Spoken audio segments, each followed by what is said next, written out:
Hello students, today we will start a series of lecture on pathogenesis of streptococci. In our previous lecture we will discuss transmission. Since pathogenesis is a long topic, so we will discuss this in detail. Pathogenesis of streptococci is important, and among the streptococci that belongs to group A are most important. Group B and group D or non-group D streptococci also have pathogenesis, but group A streptococci have various ways of pathogenesis. So let's start to discuss group A streptococci pathogenesis. Group A streptococci, streptococcus pyogenes, cause disease by three mechanisms. First mechanism is pyogenic inflammation.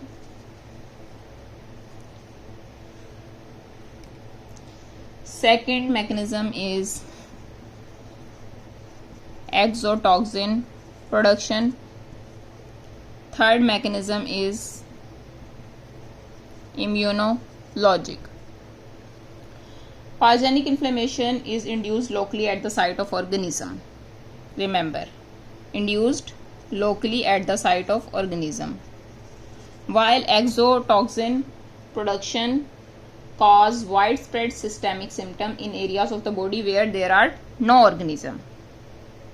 Understand? Pyogenic inflammation induced locally at the site of organism, while exotoxin production cause widespread systemic symptom in areas of the body where there are no organism. It is widespread. Third one is immunologic, which occur when antibody against a component of the organism cross-react with normal tissue.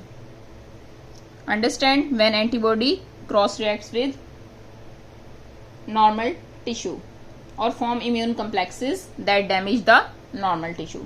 This is called immunologic.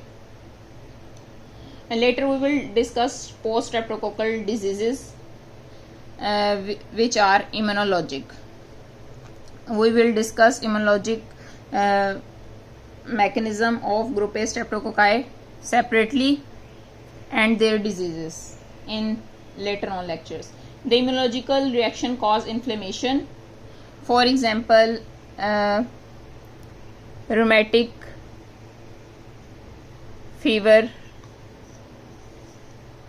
inflamed joints. Inflamed joints in rheumatic fever is an example of immunological reaction, but there are no organism in the lesion. Remember that.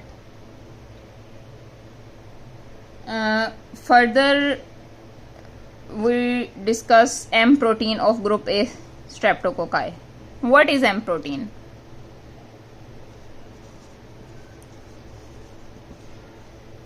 M protein of streptococcus pyogenes is the most important antiphagocytic factor.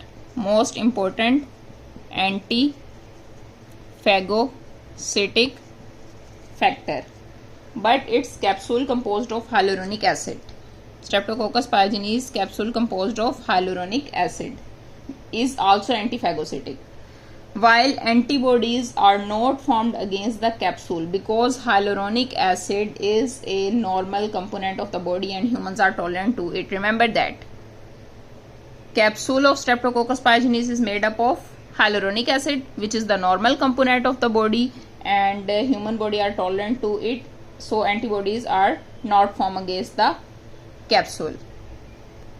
Now we will discuss some enzymes that are produced by group A streptococci, and these enzymes are also important in pathogenesis.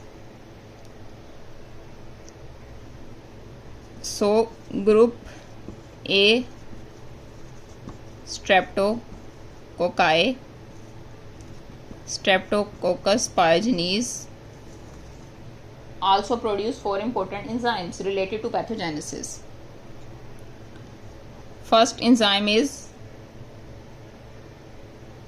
hyaluronidase. Second enzyme is streptokinase. Third enzyme is DNase. Fourth enzyme is IgG degrading enzyme. Remember these enzymes because these are important from MCQ point of view and also important in theory. First of all, we will discuss hyaluronidase enzyme. What is the role of hyaluronidase enzyme in group A streptococci pathogenesis? Hyaluronidase degrades hyaluronic acid. As you know that hyaluronic acid is the ground substance of subcutaneous tissue. So hyaluronidase enzyme produced by group A streptococci breaks down hyaluronic acid, which is the ground substance of subcutaneous tissue. Hyaluronidase is known as spreading factor. It is also called spreading factor. Why it is called spreading factor? Because it facilitates the rapid spread of streptococcus pyogenes in skin infection. How? Because it breaks down hyaluronic acid. So streptococcus pyogenes easily spreads in skin infections. For example, cellulitis is a skin infection, and streptococcus pyogenes widely spread because of hyaluronidase enzyme production, which break hyaluronic acid, which is important component of the subcutaneous tissue. Second enzyme is streptokinase. So second one is streptokinase. Streptokinase is also called fibrinolysin. Why it is called fibrinolysin? Because it activates plasminogen to form plasmin. As you know that plasmin dissolves fibrin, and you know that fibrin is present in clots. So that's why streptokinase is called fibrinolysin, because it converts plasminogen to plasmin, which dissolve fibrin in clots.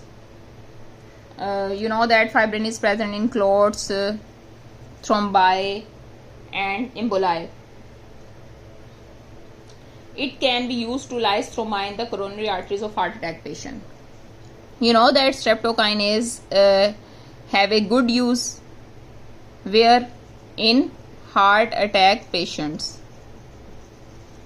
You know that in heart patients their coronary arteries are blocked by thrombi, and you know that clots in the thrombi is lysed by fibrinolysin, which converts plasminogen to plasmin, and plasmin dissolve fibrin.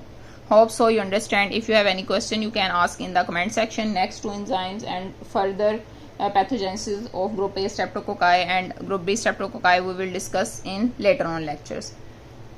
Thank you.